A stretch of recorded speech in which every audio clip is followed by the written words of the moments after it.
everyone, welcome back to Indulge and Beyond. Today, we are taking a break from the bright lights of Las Vegas Strip and heading into the heart of the Mojave Desert. We are staying at MGM Grand, and the best part about this is how easy is it to hit the road. We decided to rent a car right here from the MGM, and it's super convenient. No shuttles to the airport or extra Uber rides needed. We are packed, we got our water, and we are ready to find some fire. So, how long or how far are we going? The drive from the Strip to Valley of Fire State Park is surprisingly quick. It's about 50 to 60 miles, which usually takes around an hour and 15 minutes. If you're planning this trip, timing is everything. Starting early is always good to avoid the desert heat and the crowds. The park is open from sunrise to sunset, and honestly, if you can get there for the morning golden hour, the red sandstone literally looks like it's glowing. As we pull up to the entrance, let's talk logistics. Since Valley of Fire is a Nevada state park, there is a small entry fee. It's only $10 if your car has Nevada plate, or $15 if you are driving in with out-of-state tags. One thing to keep in mind, because this is a state park, your national park annual passes won't work here. But trust me, for these views, it is worth every penny. Only they do take cards. Also, they do take cards. But having a bit of cash on hand for the self-pay stations is always a smart move in the desert. Once you pay your fee, the ranger will hand you one of these, the official park map. But here is a tip for you. Cell service drops to zero pretty much the second you drive past the booth. I highly recommend downloading an offline map on your phone before you leave the MGM. But having this physical backup is a lifesaver for finding the hidden trailheads like the Fire Wave or the White Domes.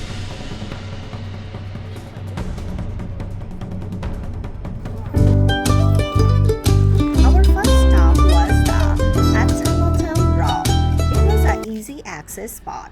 This is a massive boulder where the park has built a metal staircase so you can climb up and stand right in front of the carvings. You will see the carvings of Atlatl, an ancient spear throwing tool. One question always comes to mind: what actually makes this rock so red? It's not the paint, it's not a filter, it's actually iron oxide. Think of it like the desert rusting millions of years ago.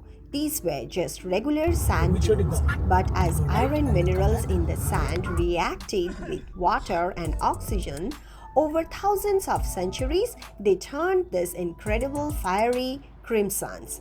And if you look closely at some of the cliffs, you'll see white streaks. That's where the iron didn't reach, leaving the original color of the sandstone exposed. It's like nature's own marble cake. Our next stop is one of the most unique formations in the entire park, the honeycombs. Look at the texture on these. They honestly look like giant beehives that have been turned into stones. What's cool is that you are looking at millions of years of wind and rain acting like a natural sculpture. The layers you see were formed by ancient sand dunes, shifting back and forth, and over time, the elements sandblasted these little pockets into the rock. It's one of the best spots in the park for a close-up photo because the patterns are just mesmerizing. This is also a great place to see the iron oxide we talked about earlier. You can see the colors transition from a deep rust to a light cream. If you are visiting with kids, they love this spot. It feels like a giant natural playground. But remember to be careful and stay on designated paths. Our next stop was the Arch Rock. This stop is a bit more about the view. It's amazing to think that this tiny fragile arch was created by the exact same forces of wind and rain we saw earlier. It's actually a great reminder of how much this landscape is constantly but slowly changing. Now, a very important tip for your visit. Unlike the honeycombs, don't climb on this one because it's an arch. It's much more fragile and could collapse, but it's the perfect backdrop for a photo. If you are lucky enough to be camping here, the Arch Rock campground is right next door. You get to see this glow under the stars. Can you imagine waking up to this in your backyard? We are here on the way to the fire waves in the Valley of Fire. So this is the trail, which is about 2 miles that way. Go, kiddos. Next, we are heading to Fire Downhill. Wheel. It's a 1.5-mile round trip out Sideways. back trail. Going down While the elevation canyon, change is minimal, the terrain There's an makes ocean it feel here. a bit tougher. And this This trail is completely exposed with zero shade. Even on a 75-degree Fahrenheit day, the sun reflecting off the red rocks can make it feel like 90 degrees.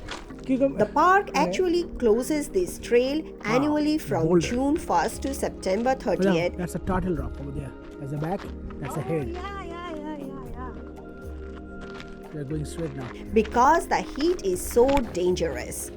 To get here, you'll drive the stunning White Domes Road through the Mouse Tank Road. It's paved, well-maintained 2-lane road with incredible curves, park only in designated lot. Parking on the shoulder is strictly prohibited. You start by walking through the deep, soft sand, which can be tiring on the legs. About halfway through, the sand transitions into slick rock. If you are visiting in the spring or fall, aim for the late afternoon when the temperature drops and the colors really begin to pop. Wanted to let you know about the history. 150 million years ago, during the Jurassic period, this was a massive sea of shifting sand dunes. The waves or strips you see are called cross-bedding. Each layer represents a different wind direction or a different mineral deposit. As we discussed, the honeycombs, iron oxide, created the red-white areas where the iron was bleached out by ancient groundwater state. It's not just about one photo. The beauty is all around here. Every angle gives you a different pattern. Just remember to bring twice as much water as you think you need, and keep your eyes on those trail markers so you don't lose your way back to the car. Once you reach, it's not just about one photo. The beauty is all around here. Every angle gives you a different pattern. Just remember to bring twice as much as water you think you need, and keep your eyes on the trail markers so you don't lose your way back to the car. And honestly, photos don't do the scale of this place a justice. It's not just one rock. It's an entire landscape of pink, white, and red swirls that make you feel like you have stepped onto another planet. Next, let's talk about the Mouse Tank Road. If you have ever seen a photo of Valley of Fire, chances are it was taken right here on Mouse Tank's Road.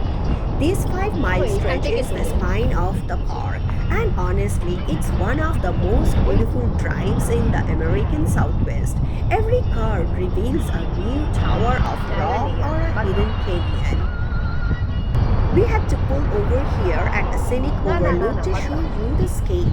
Look at how the road just carves its way through this 150 million years old dunes. This is why we tell you to leave enough time on hand. You are going to want to stop every 500 feet just to take another picture.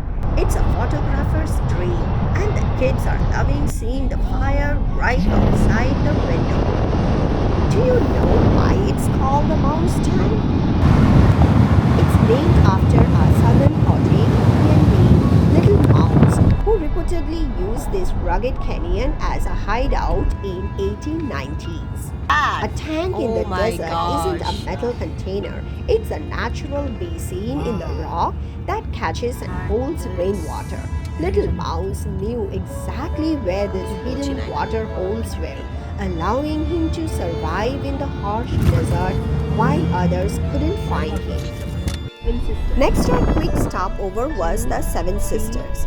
What's great about this location is it's right off the road and very accessible. There are actually picnic tables tucked into the shade of these giant rocks, making it a perfect place to take a break. You see the seven rocks standing across each other. If you are a nature lover who truly enjoys being outside, the Valley of Fire will not disappoint you. The sheer scale of the crimson cliffs and the intricate swirling patterns of the fire wave are enough to leave anyone breathless. We found that if you leave enough time on hand to truly explore this vast landscape, reveal secrets at every turn, from ancient carvings to hidden desert arches. We are taking so many incredible memories home with us, from the kids' joy climbing the honeycombs to the quiet awe of the desert sunset.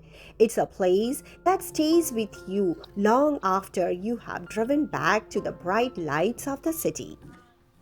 Thank you so much for joining Indulge and Beyond in this episode. If you enjoyed riding along with us from the MGM to the Fireway, please subscribe, share, like, and comment below. Let us know which stop was your favorite. Stay with us as we continue to explore, and join us for another exciting episode very soon. Until next time, keep indulging and go beyond. See you later. Goodbye.